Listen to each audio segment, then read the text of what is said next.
So this video is going to be to introduce and or clear up any sort of concepts that are involved with this bond energy, bond dissociation enthalpies, and how we tie in enthalpy to all of that. Now, the problem that I'm specifically going to be working is from the Chapter 8 Thermochemistry packet. It's example number 9, and it asks us to calculate the enthalpy for the following reaction, and we're given this table of information that includes bond energies in kilojoules per mole. Now, the way we go about solving this mathematically is very similar to what we did for the solving of enthalpy with enthalpy of formation values. And you may remember back to that type of problem where it was basically the change in enthalpy is equal to final minus initial, where final was going to be the enthalpy of formation values, for our products, minus the enthalpy of formation values for our reactants. And in that method, we essentially just looked up values in a table and plugged them into the expression. And the math was very simple because you're just kind of adding up everything on the product side, adding up everything on the reactant side, and subtracting the two. And that was one way to solve for a theoretical value for this enthalpy of the reaction using a list of values that have been reported or available to most people. We're going to be doing very similar math with this type of problem, but the concepts are slightly different, okay? So the equation we're going to use is going to look very, very similar. That we're still looking up values in a table, and we're still going to be adding a bunch of things on the product side, adding a bunch of things on the reactant side, and combining those two values together.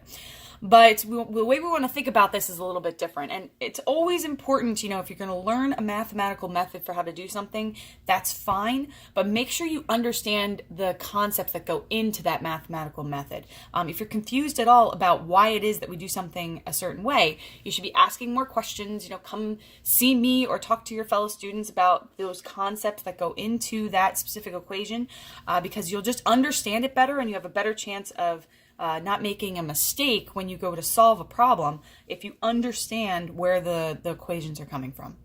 So with this problem, before I get started on it, I want to kind of recover some of the concepts going into this. And so one of the things that I've sort of introduced here, but we haven't discussed in this video, is exactly what this equation is going to be that we're going to be using, and also this idea of bond energies and bond dissociation enthalpies. What does that even mean? So first off, I want to point out this equation that we're using, and that is that the enthalpy of the reaction is going to be equal to the sum of the enthalpies of the bonds broken plus the sum of the enthalpies of the bonds formed. Now notice, this is very similar, as I said, to that version where we were using the enthalpy of formation values. Notice that there's sums here, and it's a sum of enthalpies for something, right? Now, this is not necessarily broken down into products and reactants, although you're going to see that these bonds broken are basically going to come from our reactants, and these bonds formed are basically going to come from our products. The reason that I try to avoid making some sort of connection between products and reactants here is that normally when we see equations, it's usually going to be products minus reactants. That's how the enthalpy of formation equation worked. But here, if you technically think about this, this is actually reactants and then products. And so I don't like to write it out that way because I don't want you guys to start making that association necessarily. I'd rather you understand, what does it mean when we say bonds broken, and what does it mean when we say bonds formed? So, breaking a bond is essentially an endothermic process. It requires energy in order to break a bond. And the energy that's required is going to be connected to how much energy is tied up in that bond that you're trying to break. Now, we specifically are referring to enthalpies here in this equation. So you'll notice here we have the enthalpy of bonds broken. And that enthalpy we call the bond dissociation enthalpy. And so you might see that labeled as change in enthalpy with this little label of DISS to indicate dissociation. For breaking bonds, which are endothermic, this value should be positive, right? Because that energy is going into the system, which is the reaction itself or the molecules itself, if you want to think about it that way, in order to break that bond. On the opposite side of the spectrum here, we have forming a bond. If it requires energy to break a bond, then this is kind of hard for most people to wrap their heads around, but that means that it's going to release energy when we form that bond, right? So that bond has some energy tied up in it, and it's going to be released when we actually form that bond. And this all comes from the fact that, you may remember back in 121 how, or first semester chem, I should say, how forming bonds is usually an energetically favorable process because you're reaching a lower energy state, right? So this is another indication of the fact that we expect bond energy to be released when we form a bond. But what this means for the enthalpy of dissociation is that that value should be a negative, right? So we've got a positive and negative formalism here again, and this is going to affect our equation up top here, because you'll notice the version that I've written here includes a positive sign. And this is because I prefer to have you think about this as, what are the values you're going to plug in for these enthalpy values? Are they going to be positive or are they going to be negative, right? So if you plug in all of the bonds broken dissociation energies, right, they should all be positive. So this whole term should give you a positive. If you plug in the enthalpies for the bonds that are being formed, those should all be negative based on these two definitions. So all the values that go in here are going to be negative, which means you're going to get a negative here. So really, you're going to have a positive value minus some value because all the values you plug in on this side are going to give you a negative. Now, for that reason, there are times where you're going to see this equation given to you with a negative sign. And this is one little bit of a mistake that I made, and I fixed it. So there should be a new version of the slides and a new version of the packet posted. It's an easy fix, though, for you.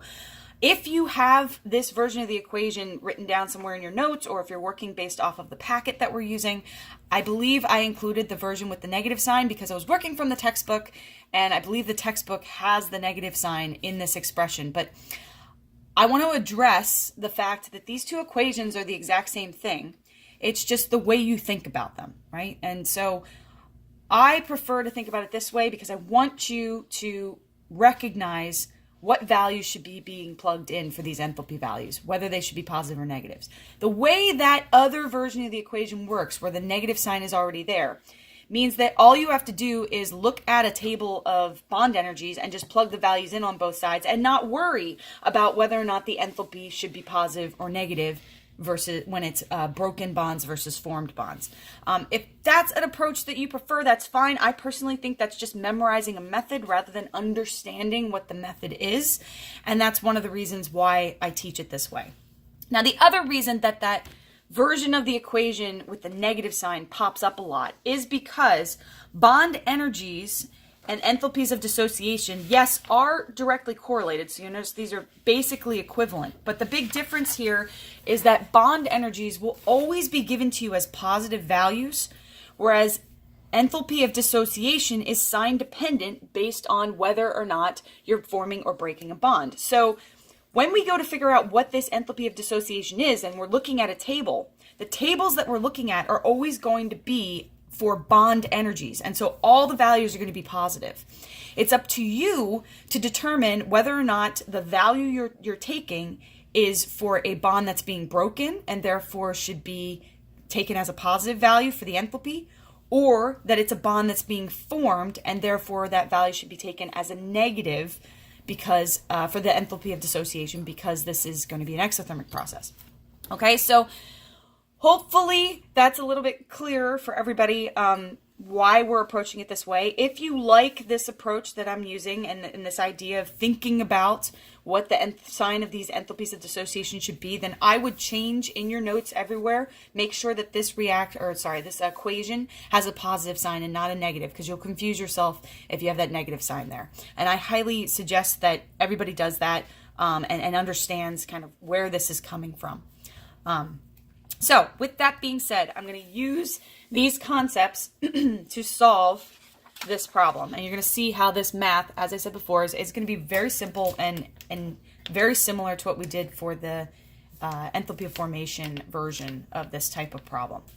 Okay, the first thing we need to do, and one of the things that can be tricky depending upon the problem that's given to you, is you need to figure out what bonds are even going on here, right? Like what do these structures even look like? Now this particular reaction, those structures are a little bit easier to figure out than some reactions. So I'm going to draw what these things kind of look like so you guys can see where the bonds are going to come from. So this H2S molecule. That's really going to be a sulfur with 2 hydrogens attached to it. Then the fluorine molecule is just going to be a fluorine attached to a fluorine, right? So F2, that one's pretty straightforward. You can see how these two are pretty easy to come up with. SF4, that's a tetrahedral molecule. So this should be S with 4 F's coming off it. Well, I say it's tetrahedral. It could technically be a different geometry, but if there's lone pairs on that sulfur, I'm actually not sure unless I sit down and think about it. But regardless, you have 4 fluorines that are surrounding that sulfur. That's the important part that you need to recognize. The last one here, HF, very similar to the F2. It's going to be a very simple molecule where we have H attached to F. Okay, so we can see that we've got 2 sulfur hydrogen bonds here, and in our table, we've been given a value for the sulfur hydrogen bond, so that's great. We've got a fluorine-fluorine bond here, and yes, we've been given the value for that. We need to also recognize that we actually have 3 of these molecules, so there's going to be 3 of those bonds. For SF4, we've got 4 SF bonds, right? And we have that value given to us over here. And for HF, we have 1 HF bond. We've got that value given for us over here.